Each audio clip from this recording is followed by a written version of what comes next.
자, 이번에는 포문에 대해서 공부를 해보도록 하죠. 자, 이 포문을 갖다가 공부하기에 앞서서 제가 두 가지를 말씀을 드리고 시작을 하려고 합니다. 자, 포문은 가장 많이 사용되는 반복문이에요. 자, 그렇기 때문에 일반적으로 내가 C를 좀 공부한다라고 하면은 대부분 처음에는 이제 좀 열심히 하죠. 그러다 보니까 포문까지는 잘 사용을 합니다. 이렇게 여러분들도 아마 지금 제가 말씀을 드리는 내용을 아마 여러분들이 열심히 공부하시기 때문에 어렵지 않게 아마 이해하실 수 있으실 거예요. 자, 그러면 포문의 특징은 뭐냐? 다른 반복문과 다르게 요 세 가지를 지닙니다.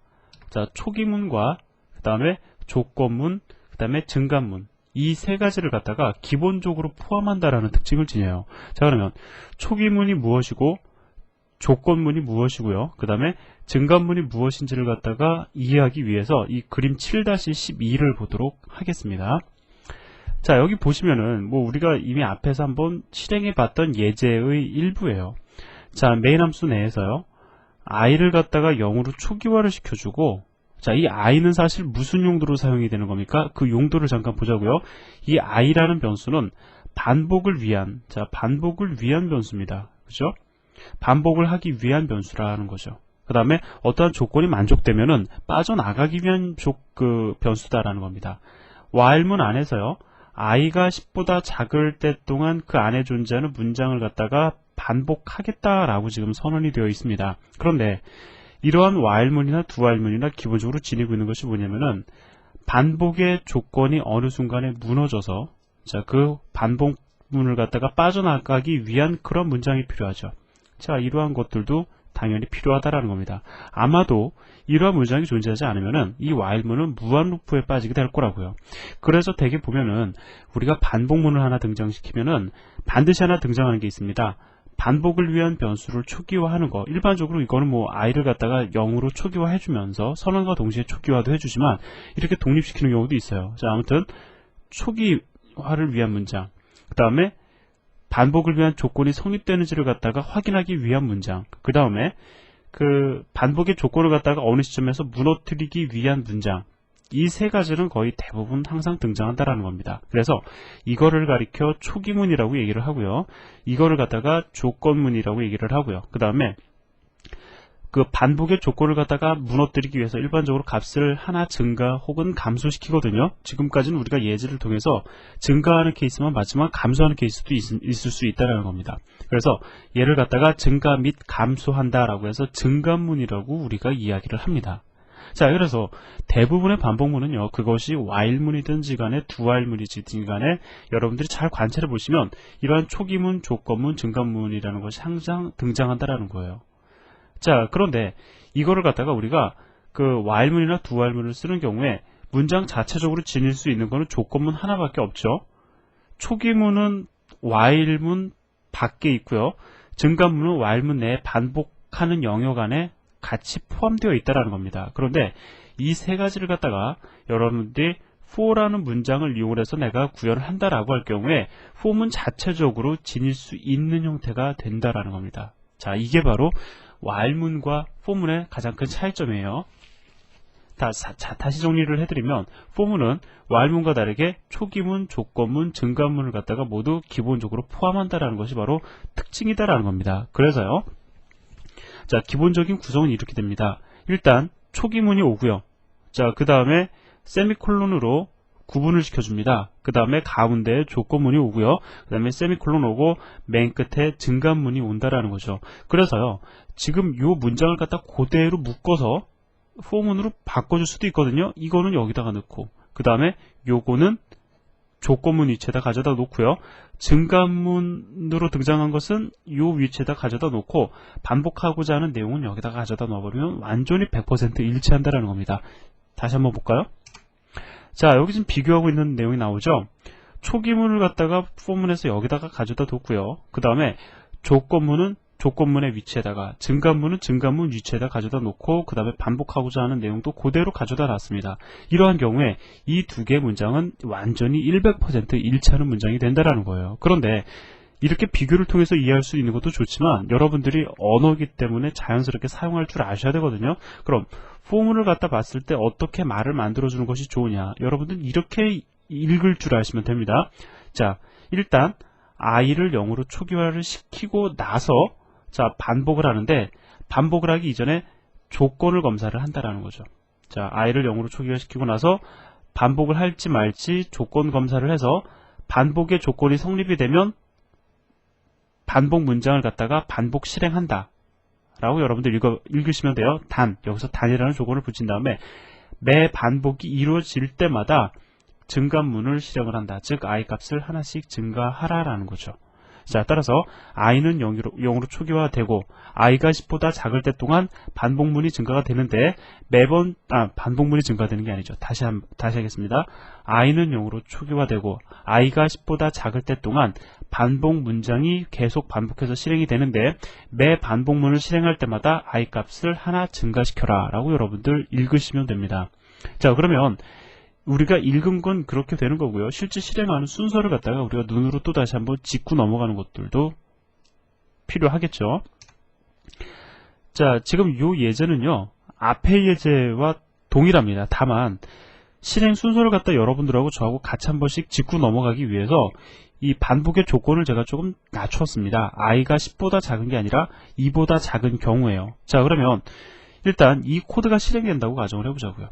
자, 일단 i를 선언을 했습니다. 자, 그리고요, 포문으로 들어가자마자 제일 먼저 진행이 되는 것이 뭐냐면 초기문입니다. 그래서 일단 i가 0으로 초기화가 되고요. 자, 그리고 나서 반복문을 갖다가 실행을 할 것인지 말 건지를 갖다가, 반복하고자 하는 문장을 갖다가 실행할지 말지를 결정하기 위해서 조건문을 갖다가 확인을 합니다. 자, 그런데 i는 현재 0이죠. 2보다 작습니다. 그러면은 그리고 나서 1로 넘어가는 경우가 있는데요. 자, 1로 바로 넘어가는 게 아니에요. 첫 번째 루프를 돌 때는 얘는 일단 넘어갑니다. 자, 여기까지 겪고 나서요, 얘를 실행하는 것이 아니라 그냥 넘어간다라는 거예요. 반복을 갖다가 한다라는 거죠. 반복하고자 원하는 문장을 일단 실행을 합니다. 실행하고 나서, 그리고 나서 또다시 조건 검사 해야 될 거 아니에요. 또다시 내가 반복을 할 것인지 말 것인지 조건 검사를 해야 됩니다. 바로 그 조건 검사를 하기에 앞서서 i 값을 하나 증가시켜 주는 겁니다. 자, 이 부분 주의하세요. 처음 루프를 돌 때 i 값을 증가시키지 않는다. 이거를 여러분들 주의하셔야 됩니다. 자, 그래서 i 값을 갖다가 이제 조건 검사를 하기에 앞서서 i 값을 증가를 하신 다음에 이제 또 조건 검사를 해봐야 되겠죠.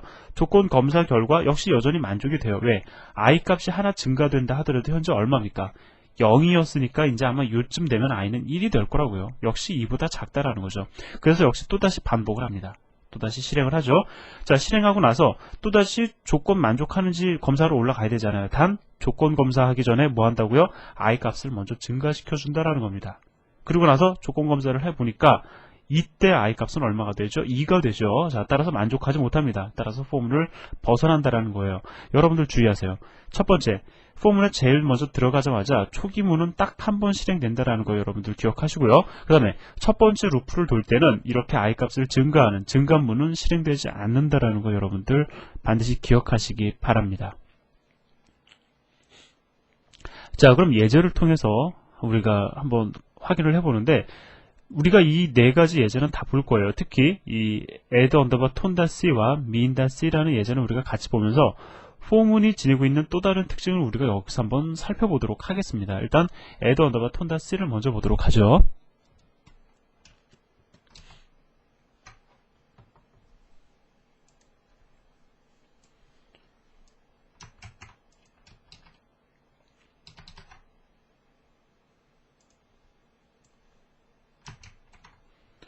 자, 이 예제를 보면은 아주 간단합니다. 기본적으로 보면 일단 우리가 실행 결과를 통해서 어떠한 예제인지를 한번 볼까요? 자, 제가 5를 넣어보도록 하겠습니다. 자, 5를 넣어보니까 0부터 5까지의 덧셈, 즉 0, 1, 2, 3, 4, 5까지의 덧셈 결과를 지금 보여주고 있죠. 한번 다시 실행을 해볼까요? 5가지의 덧셈 결과는 계산이 빨리 안 되지만 되게 보면은 10가지의 덧셈 결과는 사람들이 잘 알고 있죠. 자, 보니까 55가 나오고 있습니다. 자, 기본적인 기능은 아마 여러분들 이해하셨을 거예요. 그러면 이제 코드 보면서 말 만드는 것밖에 안 남았죠. 자, 어떻게 진행이 됩니까? 숫자를 하나 입력을 받고요. 그 다음에 n이라는 변수에다가 숫자를 입력을 받고 n 플러스 1보다 작을 때까지 그 i 값을 갖다가 증가시키며 토탈이라는 변수에다가 더해주고 있죠. 자, 따라서 0부터 n까지의 덧셈 결과가 출력이 될 겁니다. n 플러스 1보다 작다라는 건 뭐냐면 n까지 우리가 반복을 하라라는 의미가 되는 거죠. 자, 그래서 일반적인 지금 예제예요. 여러분들이 요거를 갖다가 잘 이해하시길 원하시면은요, 이거를 갖다가 이러한 걸 항상 해보시기 바랍니다. 일단 한 예전이가 저랑 같이 한번 진행을 해보시는데 while문 혹은 doWhile문으로 바꿔보는 연습을 한번 해보세요. 자, 한번 보죠. while문은 기본적으로 무엇을 지닙니까? 반복의 조건을 갖다가 지니죠. 자, 이거는 가능하다라는 거죠. 그래서 토탈이라는 변수에다가 i 값을 갖다가 추가시켜 주는데, 자, 문제는 뭐냐면은 초기화가 안 이루어지기 때문에 초기화를 갖다가 우리가 다시 한번 해주고요. 그 다음에 반복의 조건, 반복문을 갖다가 벗어나기 위한 증가문이 지금 여기에 기본적으로 포함이 안 되어 있죠. 자, 그래서 그것을 포함시키기 위해서 중괄호를 사용을 한 다음에 i 값을 증가시켜주고 있습니다. 자, 아까 전에 그림하고 사실 완전히 동일한 거예요. 자, 이렇게 실행을 해주면은 이미 포문이 while문으로 완전히 지금 바뀐 상황입니다. 근데 여러분들 자주 보시면 아시겠지만 while문보다 일반적으로 포문이 여러분들이 코드 분석하시기에 예제가 초기문과 그 다음에 증가문이 들어간다라고 하면은 while문보다 포문이 훨씬 더 여러분들 가독성이 높거든요. 그러니까 포문을 많이 사용해 버릇 하시는 것들도 좋은 습관에 해당이 됩니다. 자, 컴파일하고 실행을 해보면은, 자, 10을 집어넣어 보면은요, 자, 55가 나오죠. 자, 그래서 다시 한번 말씀을 드리지만 모든 반복문들은 서로 이렇게 바꾸는 것이 가능하다라는 겁니다. 자, 그럼 이번에는 min-c라는 예제를 한번 보도록 하죠. 자, 일단 실행을 통해 가지고 이 예제가 무엇을 하는 예제인지를 한번 보도록 하겠습니다. 자, 양의 실수를 입력하라고 하니까 쉬운 숫자 10.0을 먼저 넣어보도록 하고요.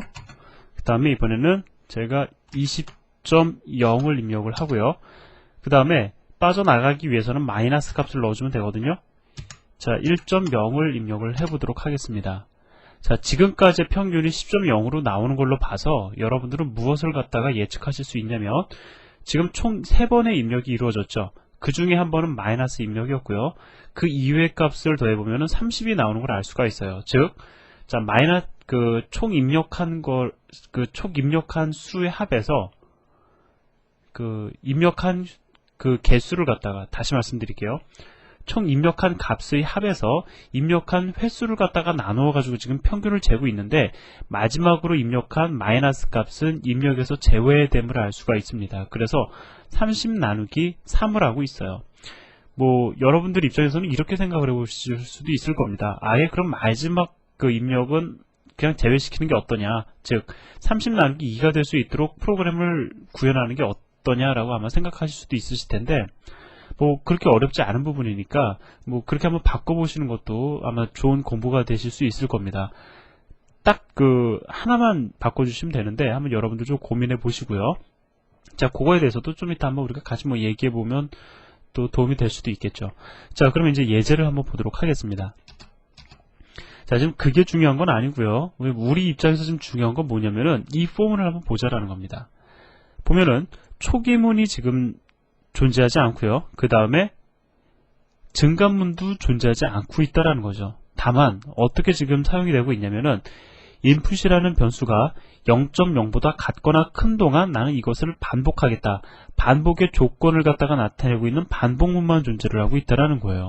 자, for문을 사용하는 데 있어서 여러분들이 초기문, 그 다음에 반복문, 증가문을 항상 채워주셔야 되는 건 아닙니다. 여러분들이 필요에 의해서 채워주시기만 하면 되는 거거든요.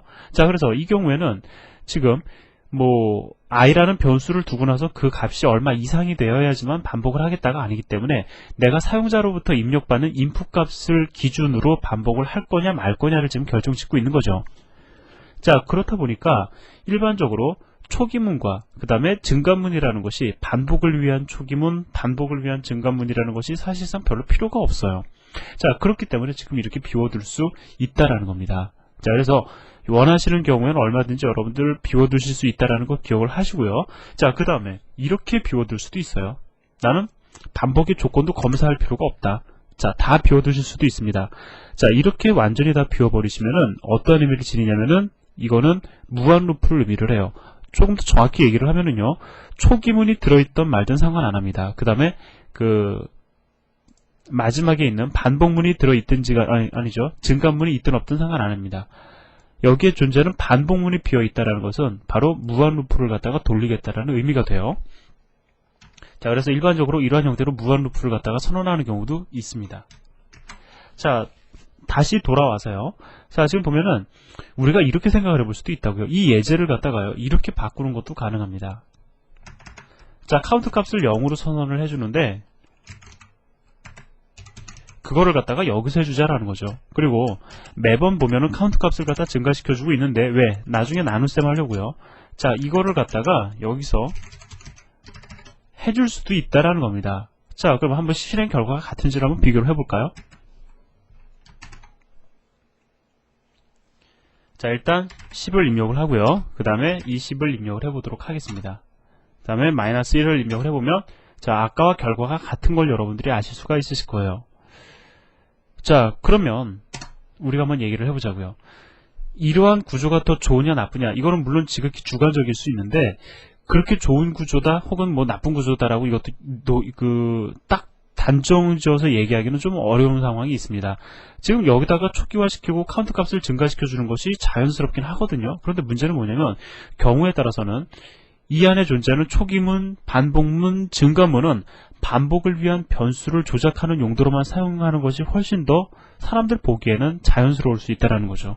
그래서 여기서 인풋을 갖다 초기화하고 인풋을 가지고 조건 검사를 하고 반복에 대한 조건 검사를 하고 인풋 값을 갖다가 매번 루프를 돌릴 때마다 증가시키는 게 훨씬 더 자연스러운데, 단순히 카운트 값을 갖다가 여기다 넣어주는 것은 조금 부자연스럽게 느껴지실 수도 있다라는 겁니다. 그래서 일반적으로 이러한 경우에는 이렇게 코드를 구현하는 것이 훨씬 더 자연스럽다라는 거 더불어 기억을 하시고요.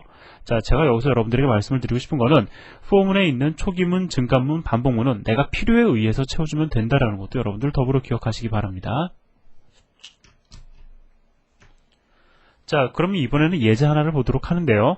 자, 포문을 이용을 한 중첩된 예제를 갖다가 하나 보도록 하겠습니다. 앞에 여러분들이 while문의 중첩을 잘 공부하셨으면은 그렇게 어려운 내용은 아니니까 nested underbar for-c라는 예제를 함께 보도록 하죠.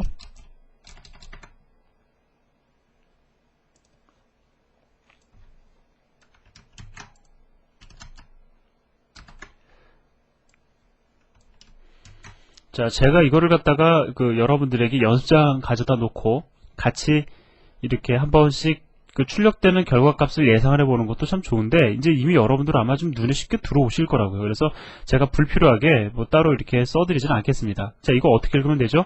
i는 0부터 3보다 작을 때까지 i 값을 하나씩 증가시키면서 여기서부터 여기까지를 반복시키겠죠. 근데 그 반복문 안에서 보니까 또다시 포문이 존재합니다. 이 포문은 어떤 형태냐면은 j를 0으로 초기화시킨 다음에 j가 2보다 작을 때까지 반복을 시키는데, 단 반복을 할 때마다 j 값을 하나씩 증가시켜 주도록 구현이 되어 있죠. 자, 그래서 컴파일하고 실행해 보시면 이러한 결과가 나오는 걸 아실 수가 있으실 겁니다. nested underbar while-라는 예제와 같은 의미를 지녀요. 그거를 포문에 의한 반복의 형태로 지금 바꿔 놓은 건데, 아마 while문에 의한 반복보다 포문에 의한 반복이 훨씬 더 부드럽다라는 걸 여러분들이 또 눈으로 확인하실 수가 있으실 겁니다.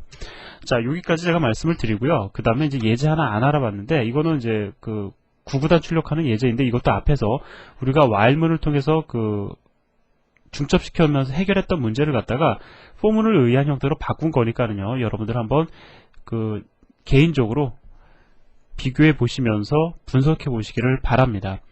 자, 그래서 여기까지 해서 7장 내용을 갖다 마무리 짓고요. 다음 시간에 또 8장에 대한 내용 들어가도록 하겠습니다. 수고하셨습니다.